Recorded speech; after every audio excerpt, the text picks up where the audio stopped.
Hello,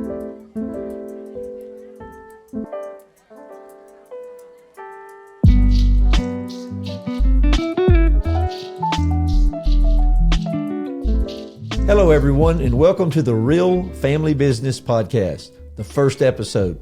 My name is Jason Rollo, and I'm the CEO of Rollo Insurance Group, and I'm joined here with three of my compadres.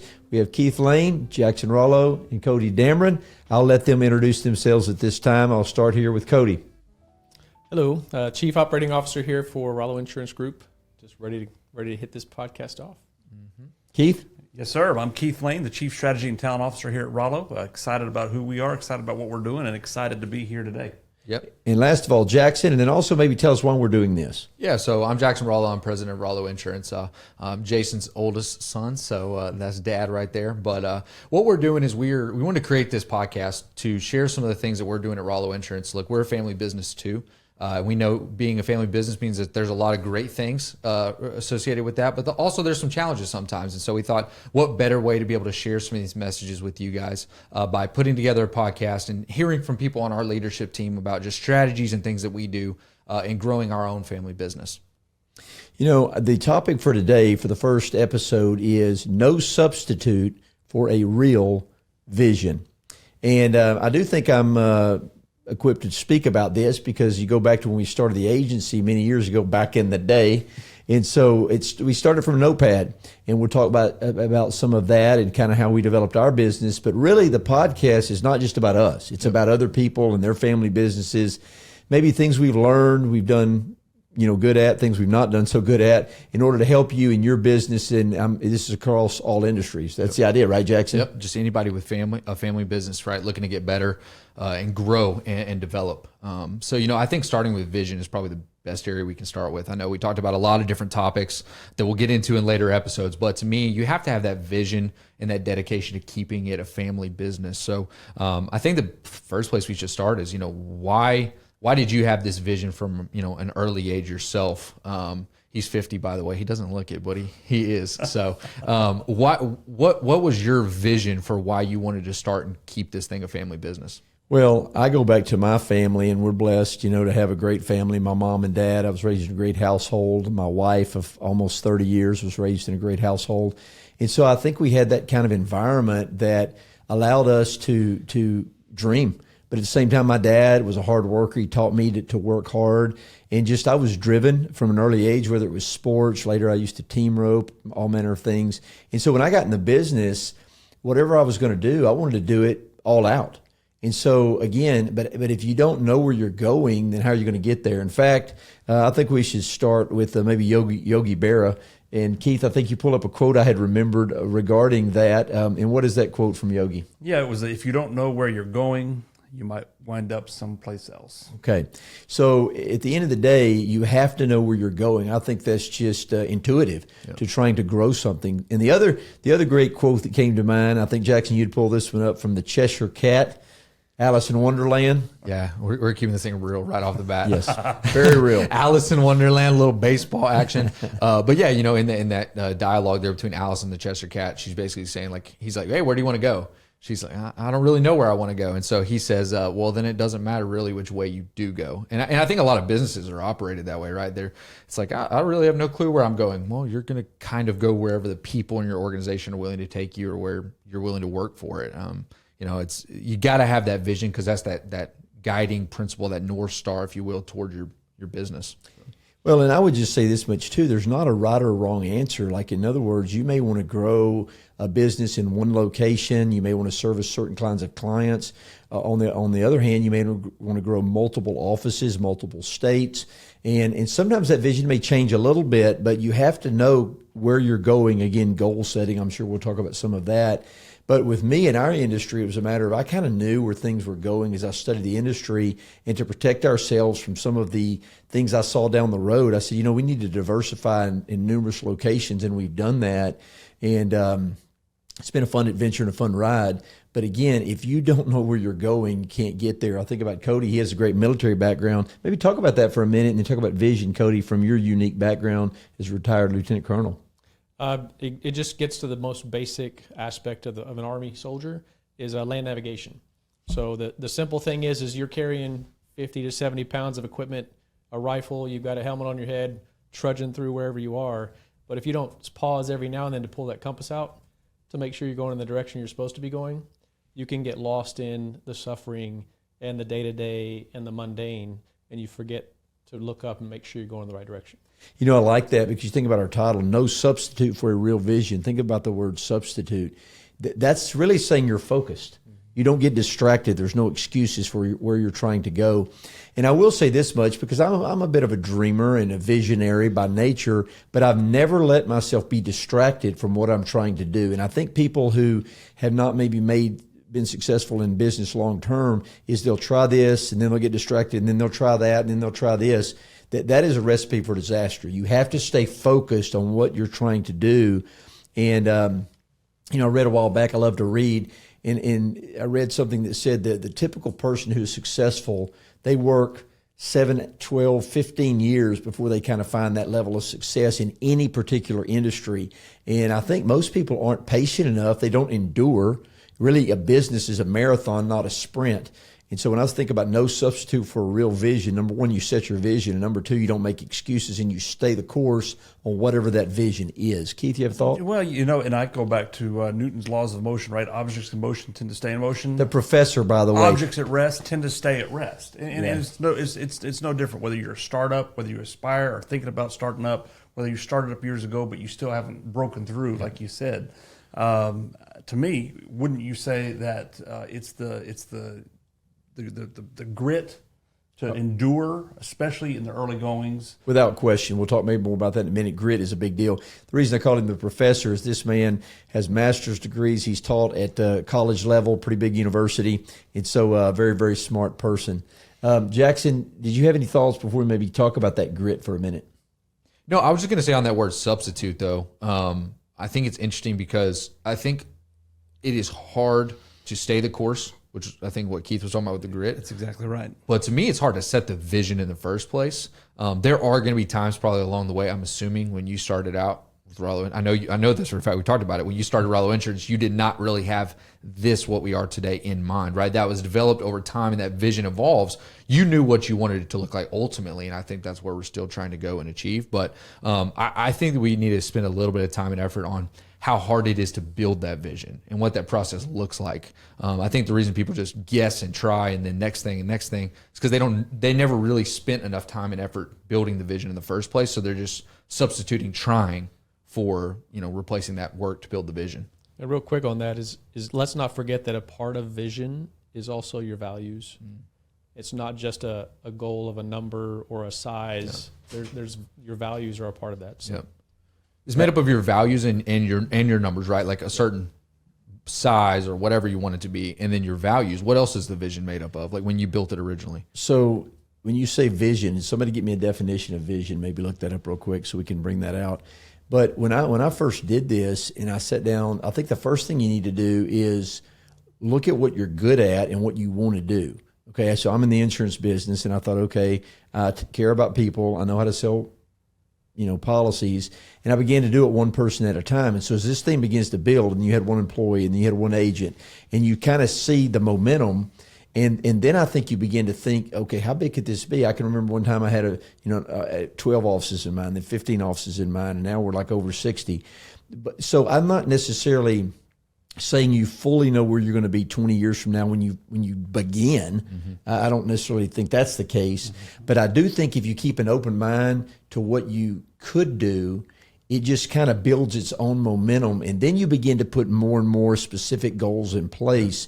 Some people maybe build a business that they want to sell, and they know that from the very beginning. I never thought like that. I just wanted to build something for my family, take care of my family, and then you begin to really think about it. And as it grows, one of the things you'll do at some point, I'm kind of there now, is I can work more on the business than in the business, and then you really can do some dreaming of what you want to do long term.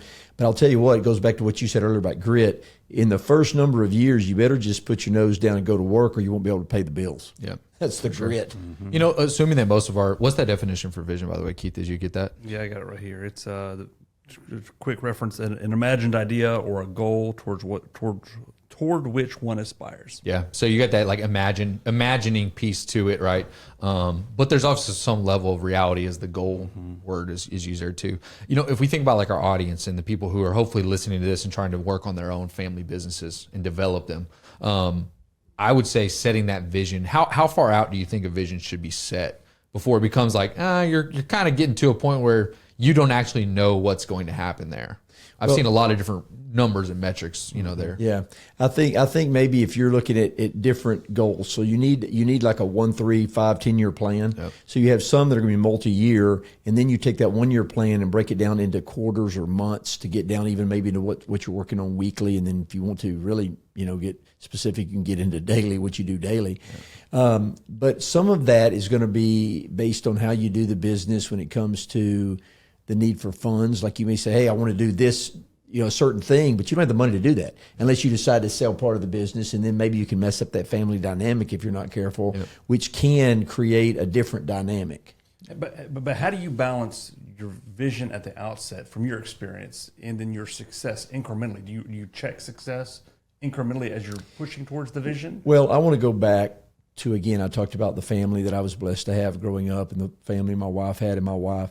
I'll say this much. If you're going to accomplish something and you're going to still be put together as an individual, it really helps to have that home life the way it ought to be. I mean, I'm married to an incredible woman who supported me in all of this. Yeah. It was a big part of that. I can remember in the early days going to my wife and saying, dear, would you pay the bills for the agency? Because we don't really have any money. We can't pay you. But if I'm going to produce more and do those things, then can you do this? She gladly did that. And then, and then it grew into where, the CFO and all that.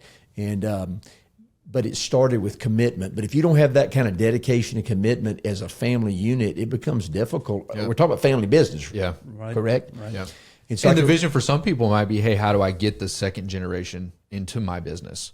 Or it might be, hey, how do we grow 10% a year, right? I think there's different levels of like what different family businesses are looking to do, probably based on where the family members are at and where the business is at in its growth stages. But I would say that a lot of businesses lack that vision, and that's why they're kind of like Alice, right, or Yoga Barraquoa. They're just kind of floating around out there. Why do you think so many businesses lack vision? Go ahead. I got something. So I would say it kind of back to that land navigation analogy from earlier. When you look at that compass as a soldier, you look up and try to find something in the distance as far as you can see that's in the direction you're trying to go. You put your compass up and you just focus on that tree or that building. It's kind of like a vision. You push it out as far as you can, but you don't know how far you can see. You don't know what's going to come up, and you just try to go for that until, okay, hey, let's reassess. So don't let the 1, 3, 5, 10-year number bog you down. Mm-hmm.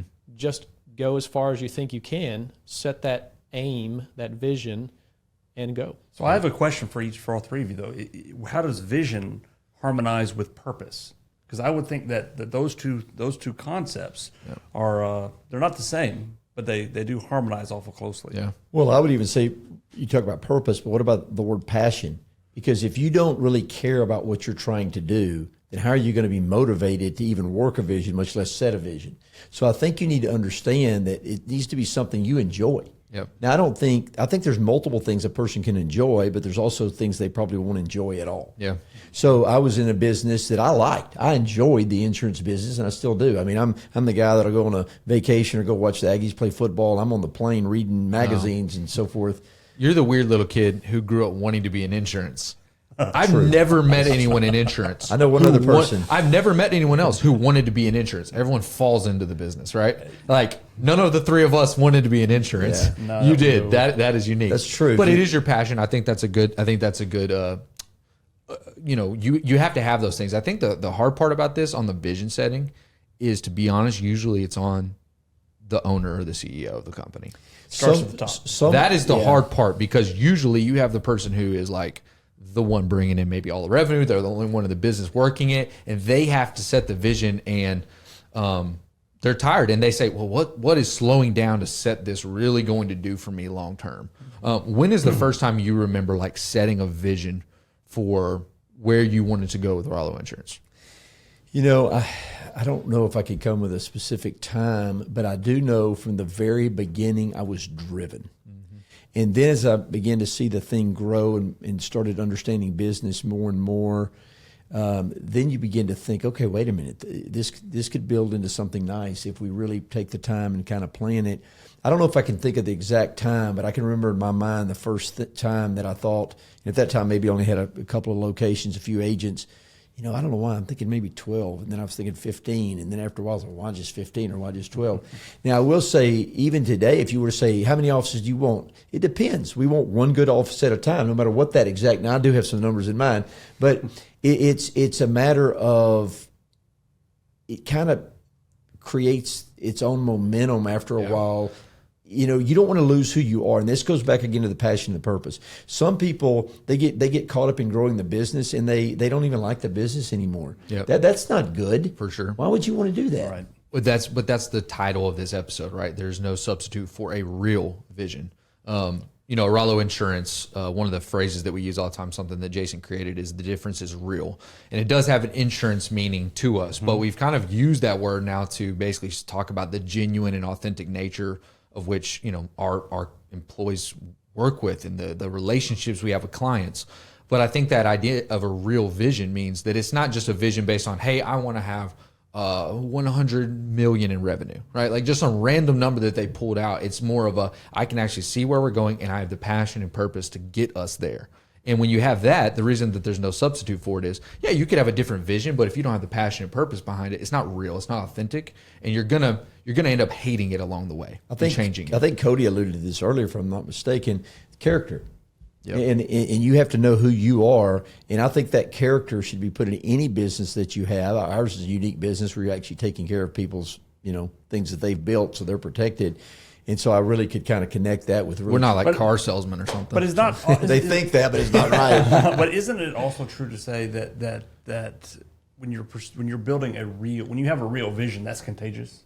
Yep. And doesn't that part of the small business formula so different from the corporate? Well, I want to say this about small business too. Maybe this is in the episode, but I want to put it in here. And that is, the backbone of America is small business. Yes. And the Absolutely. reason it's the backbone of America is because you're dealing with people who have passion, they have purpose, they love freedom, and they really can't be controlled by the government to the degree that large corporations can. And what I mean by that is there's that independence that makes them great.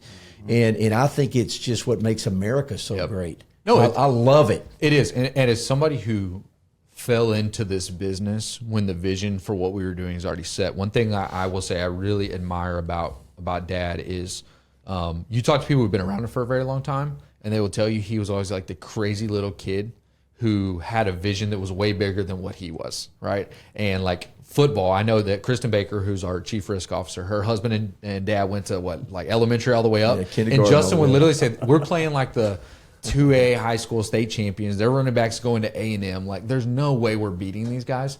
And he would come in the locker room, hey, we can win today. And everybody else was like, are you crazy? There ain't no way we're winning. No, we can win. He said, look, we lost, but we lost a lot closer because of that momentum that he built. And I do think momentum is a good word to use for a vision, because I think a lot of times when you put the right pieces in place, the right team, the right team with the right values working towards the right vision, you kind of can step out of the way and it just keeps going in the right direction because of the momentum created ultimately by that vision, right? Kind of like the compass. You don't have to have the compass because you're looking at the tree in the distance. You know where you're going. But again, even that same concept parallels the whole notion of, are leaders born or are they made? And I think our small business is born, or are people who want to build small businesses, are they born that way or are they made that way?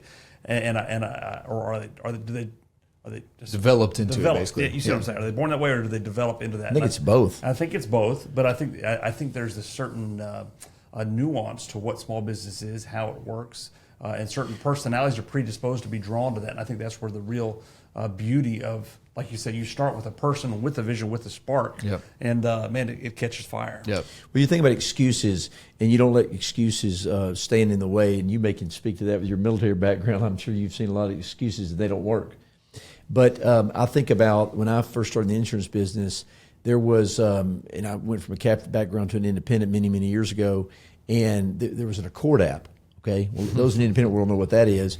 And I can remember the first time that a particular underwriter said, you need to send an Accord app in and we'll get you a quote. And I said, you can say who it is. She's a trainer now. Rosemary. Rosemary. And I said, she loves Jason. I said, what is an Accord app? And she looks at me like, "Are you serious?" And I was serious. I didn't know. Wow. And so she actually whited one out and sent it to me via fax machine. And then I filled it out, probably got a quote and bound it or whatever. But here's anyway, your real vision for 2025. Don't have a fax machine. That should be on your vision. They probably don't do that. No, it wasn't just a fax machine. It was a fax machine that you would cut the paper. I've never even seen one of Oh those. yeah, no, you've never heard of that. And so That's again, insane. so I'm Not 50. Matrix, I know where we're going here. Man. I can remember the first cell phone was when I was probably 8th grade, and my dad had a bag cell phone that Yep. you could only use when in like big emergencies. But he was in sales, and you could only use it every once in a while. But that's the power of a vision, right? Somebody somewhere said one day, "Oh, I think that we can do better than this." Hey, to bring this back around to vision, back to Keith's point about purpose, is if the leader, CEO, whoever that might be, has not set a vision, it makes it very difficult for those working around that person to know, okay, hey, this is the reason behind what I'm doing and what I need to be doing. Yep. Because purpose really drives, okay, hey, I have 2 decisions on the table right now as a COO. Okay, hey, I know our vision. I can easily choose option 1 because it tracks with our vision. So it really does feed the purpose for everybody in the organization. They both track with our vision. Right. One is more important right now to getting it done ultimately, right? I think it's easy because like in sports, we're all athletes back in the day. Sports, the vision is kind of set for you. We're here to win a championship, right? Like everybody has that. But in business, it's completely, I looked it up. There's 33 million small businesses in America. This was 2023. 62% of the jobs created since 1995 are by small businesses. And some of those are sole proprietors, one person, maybe some have 2, right. some have 150. But it's 20. So 46% of the private sector is small businesses. And so I think that the vision being so arbitrary, you can set it however you want. There's a lot of freedom in it. It can make it tough sometimes. So, kind of as we wind down the first episode, what is an action item that we would kind of share with some of these small businesses, these family businesses, as they try to build out that vision to being better? Well, here's what I would say. Number 1, you need to get away and think, whatever your business is, number 1, do I like this business? Yep. If you do, then you say, okay, where do I want it to grow? What do I want to do with this business? I can tell you, I love the insurance business, but the thing that motivated me so much also, besides I believe you were taking care of people, is that it gave you freedom. The two big benefits in our business is unlimited potential income and very, very flexible schedules, free schedules. And I knew when I'd have a family later on, which I have, now, I wanted to watch my kids play sports. I wanted to do some things that the freedom of sales would allow to happen. Yeah. And I was in an industry that I really cared about because you're taking care of people. And you think about every car you see, every home, whatever, that's our business. But whatever your business is, you can get just as excited about anything if that's what motivates you. So you need to get away and think, do I like what I'm doing? And if I do, then I'm going to create a vision for this particular business. And then you need to get into the goal setting and things I'm sure we'll talk about later. But there's so many books out there. There's podcasts. There's ways that'll help you. I've always been a big believer in, Zig Ziglar would talk about Automobile University. And so for many years and decades now, I've listened to cassette tapes. You probably don't know what that is either. It makes sense now that I think about it. It's good. I like Zig Ziglar, but I heard that one. But back in the day, it was cassette tapes. But now they have the podcast. But there's books. I've always been a big learner, and so then you implement that. And it gets you excited about what you're doing, and we're still working on that, Cody. Right, with things that we're doing in the development of our own business. And so if we help other small businesses, and small can mean anywhere, again, from one person up to hundreds. Think family businesses, right? If we can help family and not businesses. just small, but most small are family. Yep. Because they're not corporately owned. For sure. And even though they may be a corporation, but when you say corporate, it's getting into you're a number. Yep. You're not really maybe important anymore as opposed to that we say mom and pop. Yep. But when I think family business, small business, man, I love it because you're dealing with real people. My closing thought on all of this, what you're saying, there's vision and there's purpose, but I think the other word that sort of loiters right in that same zip code is endurance. It's having a vision that you're passionate about, and then having the fire in your belly, the endurance to see that thing through. Being willing to evolve, adapt, and a lot of other topics we'll get into in other Jackson, other I know you're about to conversations. close, but so you asked me the parting thought is pretty simple. Go watch Alice in Wonderland and listen to the Cheshire Cat. Yeah, I would get a vision. Look, one thing about family businesses, you can disagree, and I totally disagree with that. So, I would say, you know, my thing I would tell you to do is it's perfect because these episodes are going to start dropping right before the beginning of the year. Use the beginning of the year as your opportunity to set that vision for 1 year. Start with a 1 year vision. Don't go too crazy. Don't set things that you cannot achieve, but push yourself and then go out and achieve it. Keep it simple. 3 to 5 things that you want to do next year you didn't do this year. Go out and achieve those things and then begin extending that vision, because the better you get at setting it, the farther out you're going to be able to position yourself to endure. Well, and I would say this much too. Maybe you're working in a family business, or you're someone running an office for us, or in a certain location. Set the goals of what you're trying to accomplish. Get out of the office, go get a cup of coffee, whatever. If you want to take your wife on a trip and do it there, but that's probably not a good idea because then you're working, right? But anyway, so the point is, go somewhere for a while, take the time, and kind of lay out what you want to accomplish in that short-term goal. Yep. And then you can do the same thing long term. Yep. Well, guys, thank you for joining in episode number 1 of the Real Family Business Podcast. We're super excited to hopefully weekly be dropping content to you that will help you make your family business better.